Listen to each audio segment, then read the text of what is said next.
Startup के लिए leadership सबसे अहम स्टार्टअप के लिए सबसे जरूरी है कि आपके अंदर लीडरशिप क्वालिटी हो। यदि निम्नलिखित गुण हो तो अच्छा है। आप बिजनेस चलाना चाहते हैं या स्टार्टअप? अगर एंटरप्रेन्योर बनना है तो क्या आपके अंदर सही काबिलियत है?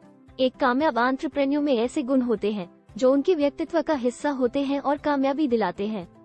ये उन्हें जीवन में कामयाब होने में मदद तो करते ही है, साथ ही एंटरप्रेन्योरशिप के दौरान आने वाली मुश्किलों को दूर करने में भी सहायक होते हैं। क्या आप में कॉन्फिडेंस है? आत्मविश्वास किसी भी काम को पूरा करने के लिए सबसे जरूरी क्षमता है।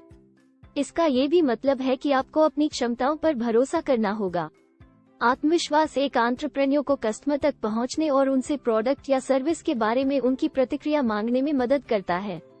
एक एंटरप्रेन्योर को प्रोडक्ट डेवलप करने, उसे निवेशकों तक पहुंचाने और बनाने के लिए टीम तैयार करनी होती है।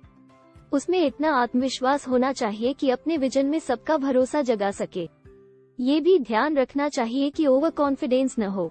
अति आत्मविश्वास अक्सर गलत फैसले करवा देता है, इसलिए बैलेंस बनाए रखना भी जरूरी है। क्या आप सेल्फ मोटिवेटेड है? आजादी का मतलब है वह क्षमता होना कि अकेले भी काम कर सके और सभी काम बढ़िया तरीके से पूरे करे। एक एंटरप्रेन्योर खुद को हमेशा मोटिवेशन से भरपूर रखता है और अपने कामों पर उसका पूरा कंट्रोल रहता है। ऐसा इसलिए क्योंकि उसका कोई बॉस नहीं होता जो उसे लगातार गाइड करता रहे। काम के लिए जुनून कितना है? इस गुण का मतलब है कि उसे जिंदगी के मुश्किल वक्त में हार न मानने की आदत हो और वह लगातार आगे बढ़ता रह सकता है। कोई भी कारोबार करने में कई बार नाकामी भी मिलती है, कई बार चीजें हमारे हक में नहीं रहती। उस वक्त एंटरप्रेन्योर को पॉजिटिव रहना होता है, उसका मोटिवेशन खत्म नहीं होना चाहिए। जुनून का मतलब यह भी है कि मुश्किलें दूर करने के लिए अलग और नए तरीके निकालना। पहली कोशिश में नाकामी मिलने के बावजूद निराश या दुखी न होना। सिर्फ अपने मन की करते हैं। ये बहुत ही जरूरी है कि दूसरों के विचारों और उनकी राय के प्रति खुलापन बरता जाए। स्टार्टअप में खुला दिमाग रखना ही फायदेमंद होता है। हर कदम पर स्मार्ट होने के लिए गलतियों से सीखना भी जरूरी है। अपनी ही नहीं, दूसरों की गलतियों से भी सीखना होता है। आपका काम का रवैया कैसा है? ये क्षमता भी होनी चाहिए कि किसी खास परिस्थिति में कैसे रिएक्ट करना होता है।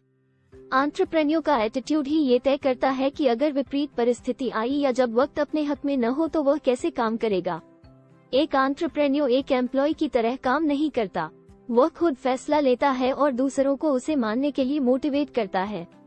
उसका पॉजिटिव एटीट्यूड उसे ही नहीं, साथ काम करने वालों को भी खुश रखता है। क्या आप जुझारू हैं? क्या आप में पर्याप्त धैर्य है? कोई बिजनेस कितने वक्त में जमेगा, यह अलग अलग स्टार्टअप पर निर्भर करता है। क्या आपके अंदर इतना धैर्य है कि इंतजार कर सके? हो सकता है कि ऐप की टेस्टिंग से 4 से 6 महीने में ही समझ आ जाए कि स्टार्टअप आगे बढ़ेगा या नहीं। अगर सही दिशा में ग्रोथ नहीं दिख रही तो हाथ खींच सकते हैं। अगर अपना कॉन्सेप्ट समझाने में ही 2 साल लग रहे हों तो आइडिया बदल सकते हैं, लेकिन आइडिया को 6 महीने में कम से कम 100 लोगों के सामने उतार सकते हैं तो जरूर करके देखना चाहिए।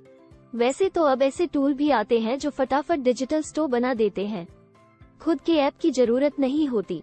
वन क्लिप प्लेटफॉर्म भी है, वहाँ ये डर भी नहीं होता कि हमारी वेबसाइट को कोई कॉपी न कर ले। क्या आप क्रिएटिव हैं? सेल्फ असेसमेंट करें और खुद से कुछ सवाल पूछें कि क्या हम बिजनेस के लिए बने हैं। क्या आप जिंदगी के अलग अलग हालात में कोई परेशानी आने पर कोई ऐसा हल पेश करते हैं जिसका इस्तेमाल आसपास वाले भी करते हैं? क्या कोई मुश्किल अनसुलझी समस्या को सुलझाकर आपको गर्व महसूस होता है? क्या रिस्क उठाने को तैयार हैं? खुद से पूछिए कि क्या आप रिस्क उठा सकते हैं। आपके घर, परिवार, हेल्थ और फाइनेंस को देखते हुए आप इसके लिए तैयार हो सकेंगे। क्या नाकामी के लिए तैयार है? एक आइडिया पर लगातार काम करना पड़ सकता है। कई बार यह सफर थकाऊ होता है। कुछ लोगों का स्टार्टअप और आइडिया बदलता रहता है लेकिन कामयाबी नहीं मिलती।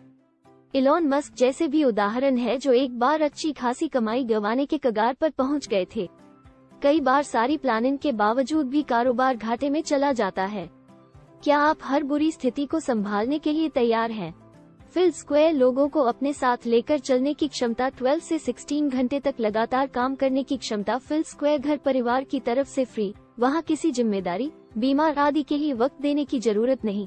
फिल स्क्वायर रोजमर्रा की जिंदगी में किसी समस्या का सामना होने पर उसके हल का एकदम नया आइडिया आता हो। फिल स्क्वायर फटाफट फैसले लेने की क्षमता। फिल स्क्वायर रिस्क लेने की क्षमता। फिल स्क्वायर पारिवारिक जिम्मेदारी नहीं। फिल स्क्वायर कोई बड़ा कर्ज पहले से नहीं। फिल स्क्वायर कोई बड़ा खर्च परिवार में किसी की पढ़ाई, शादी, बीमारी आदि पर अभी या निकट भविष्य में नहीं फिल स्क्वायर वह खुद स्वस्थ हो। फिल स्क्वायर अगर टेक पर आधारित स्टार्टअप करना है तो स्किल सेट में कोडिंग जरूर आनी चाहिए, चाहे 8 की डिग्री हो या नहीं। फिल स्क्वायर मेंटली बहुत मजबूत, फिल स्क्वायर इमोशनल होकर फैसले न लेते हो।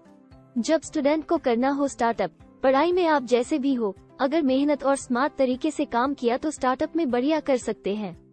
इसके लिए जितना जल्दी शुरुआत करें उतना अच्छा है। फिलहाल ऐसे कई उदाहरण हैं जिसमें लोग पढ़ाई में पीछे थे, अच्छे इंस्टीट्यूट से एमबीए भी नहीं कर पाई या कॉलेज में बहुत बढ़िया नहीं रहे, लेकिन उन्होंने किसी परेशानी का हल खोजने का अपना जुनून नहीं छोड़ा। इसलिए अगर बढ़िया आइडिया दिमाग में है तो कैंपस में ही अपने दोस्तों के ग्रुप के साथ स्टार्टअप की तैयारी कर सकते हैं। नौकरी में अपने को वर्कर के साथ भी ऐसा किया जा सकता है। कुछ साल पहले कॉलेज में टीम बनाकर कई स्टूडेंट्स ने जो स्टार्टअप शुरू किए थे वे आज काफी अच्छा कर रहे हैं। यह मुद्दा भी नहीं रहता कि सामने वाला भरोसेमंद है या नहीं। अगर टेक्निकल फील्ड में है या कोडिंग आदि आती है तो अपना ऐप लॉन्च कर सकते हैं, वेबसाइट बना सकते हैं। कुछ हजार रुपये में यानी कुल 10,000 रुपये से ही एक स्टार्टअप शुरू किया जा सकता है। हो सकता है कि वह हिट हो जाए, सीधे स्टार्ट हो जाए या पहले जॉब। अगर ज्यादा जानकारी और अनुभव के साथ स्टार्टअप शुरू करना चाहते हैं तो जब स्टूडेंट है तभी उसी फील्ड में इंटर्नशिप करें जिसमें आपको स्टार्टअप लाना है। आजकल स्टार्टअप वाली बहुत सी कंपनियां इंटर्नशिप ऑफर करती हैं। नौकरी इसलिए करें कि इस बात का तजुर्बा हो जाए कि आगे अपने काम को कैसे अंजाम देंगे, किस तरह कोई स्टार्टअप चलाया जा रहा है। इसे सीखने के लिए सीधे मार्केट में उतरना चाहिए।